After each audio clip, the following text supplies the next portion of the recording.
নমস্কার বন্ধুরা, ভক্তি দর্শন চ্যানেলের আরও একটি নতুন পর্বে আপনাদের সকলকে স্বাগত। আপনারা কেমন আছেন? আশা করছি আপনারা সকলে ভালো আছেন, সুস্থ আছেন। বন্ধুরা, পূর্ণিমা তিথির মতনই গুরুত্বপূর্ণ তিথি হলো অমাবস্যা। অমাবস্যা তিথি পিতৃপুরুষদের উদ্দেশ্যে উৎসর্গকৃত। অমাবস্যা তিথিতে পিতৃপুরুষদের উদ্দেশ্যে শ্রাদ্ধ, তর্পণ এবং পিণ্ডদানের মতন অনুষ্ঠান করা হয়ে থাকে। আষাঢ় মাসের অমাবস্যা তিথি, যা হলহারিণী অমাবস্যা নামে পরিচিত, সেই অমাবস্যা সম্পর্কে। জ্যৈষ্ঠ মাসের অমাবস্যা তিথি যেমন ফলহারিণী অমাবস্যা নামে খ্যাত, ঠিক তেমনি আষাঢ় মাসের অমাবস্যা, আষাঢ়ী অমাবস্যা হল হলহারিণী নামে পরিচিত।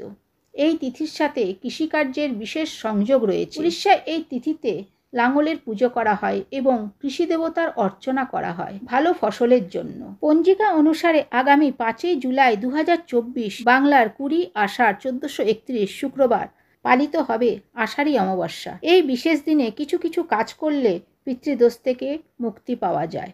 সনাতন ধর্মে অমাবস্যা তিথির বিশেষ গুরুত্ব রয়েছে। এবার আমরা জানব এই আষাঢ় মাসের হলহারিণী অমাবস্যার পূর্ণাঙ্গ সময়সূচি। অমাবস্যা তিথি শুরু হবে 4 জুলাই 2024 বাংলার 19 আষাঢ় 1431 বৃহস্পতিবার, শেষ রাত 4:38 পর থেকে।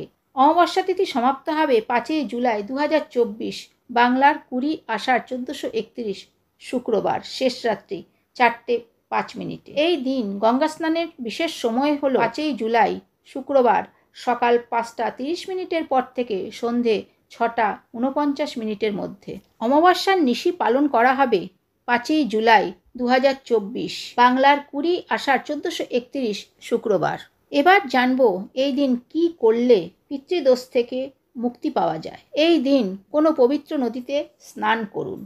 এই দিন ভোরবেলায় নিত্যকর্ম সেরে শুদ্ধ বস্ত্র পরিধান করে মহাদেব ও শ্রী বিষ্ণুর আরাধনা করুন।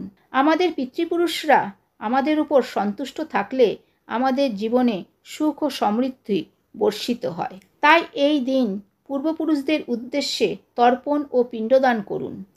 এর ফলে আপনার পূর্বপুরুষরা তুষ্ট হবেন। তাদের আশীর্বাদে জন্মছকে থাকা অশুভ গ্রহ শান্ত হবে এবং পিতৃদোষের অশুভ প্রভাব থেকে মুক্তি পাবে। এই অমাবস্যার দিন বাড়ির কাছাকাছি কোনো অশ্বত্থ গাছে জল অর্পণ করুন ও অশ্বত্থ গাছের তলায় সন্ধেবেলায় একটি সর্ষের তেলের প্রদীপ জ্বালিয়ে আসুন। প্রচলিত বিশ্বাস অনুসারে মনে ভক্তি নিয়ে এটি করলে পূর্বপুরুষদের আশীর্বাদ পাওয়া যায়। এতে তাদের রোষ শান্ত হয় এবং তারা শান্ত হলে জন্মছকে থাকা পিতৃদোষ থেকেও মুক্তি পাওয়া যায়।